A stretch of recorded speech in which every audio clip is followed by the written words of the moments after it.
North Korea has confirmed the ousting of Jang Song-taek, the uncle of North Korean leader Kim Jong-un, who was once considered the second most powerful person within the regime. After charging him with a string of acts against the state this morning, the North Korean government has released photos of Jang being arrested. For the latest, we now go live to our Unification Ministry correspondent Hwang Sang-hee at the Arirang News Center. Sang-hee, so we have some breaking news coming out of North Korea. Good evening, guys. A surprise move by North Korea yet again. Its state-run Korean Central Television released pictures this afternoon of Kim Jong-un's uncle Jang Song-taek being arrested. Now, these are the pictures that we're talking about. They're from Sunday's assembly of the Workers' Party Politburo, and you can see Jang being removed by two military officers. Jang appears to have been arrested on the spot after the North Korean government announced his crimes and after attending officials adopted a written verdict.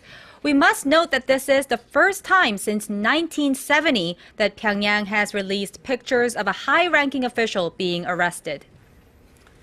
Well, after days of speculation, Sang-hee, these photos, they are solid evidence. They came just hours after North Korea made it public that Jang had been ousted.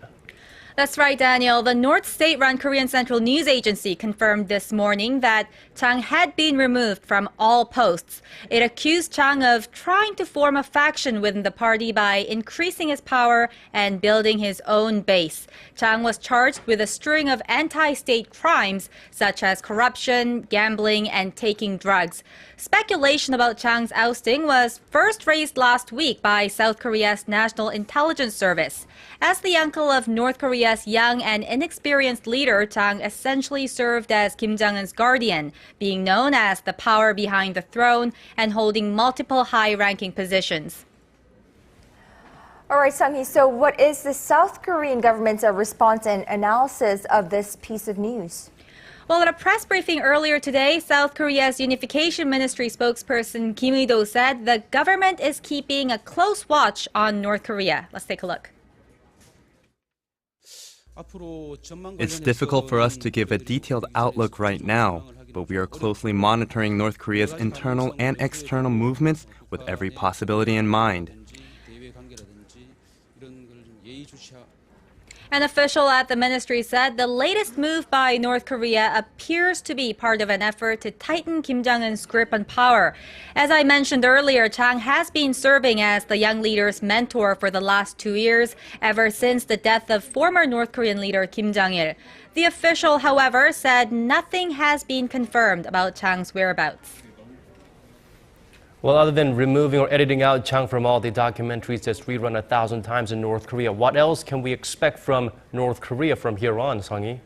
Well, Daniel, experts hold a similar view with the government on Jang's dismissal. They see it as the last phase of Kim Jong-un's power consolidation, saying that Kim has now removed all of the old guards that had been close to his father and that he is now solidifying his own inner circle. This could mean instability within the regime and a backtrack in North Korea's efforts towards economic reform, which is one of Kim's key policy goals. Experts say that Jang was more aware of market forces than his nephew was, as it was North Korea's one of key economic policymakers. Now, some are also warning of an escalation of tensions on the Korean peninsula, saying the regime has launched provocations as a means of maintaining internal unity in the past. The most likely possibility for now will be a fourth nuclear test or a missile launch. But you must always keep in mind that North Korea is one of the most unpredictable regimes in the world. Now, Sang-hee, what is this we're hearing about that there is a possibility that Jang Song-taek might already have been executed? Well, Ganyang, there is a speculation by Free North Korea Radio, which is a station organized by North Korean defectors living in South Korea, that Jang was executed in North Korea last Thursday. But again, this is just speculation that hasn't been confirmed in any way. All right, a lot of this latest event in North Korea remain a mystery, and we'll have to wait and see which parts are facts and which aren't. That was our Unification Ministry correspondent Hwang Sang-hee with the latest on North Korea's dismissal of Jang Song-taek, the once second most powerful man in North Korea.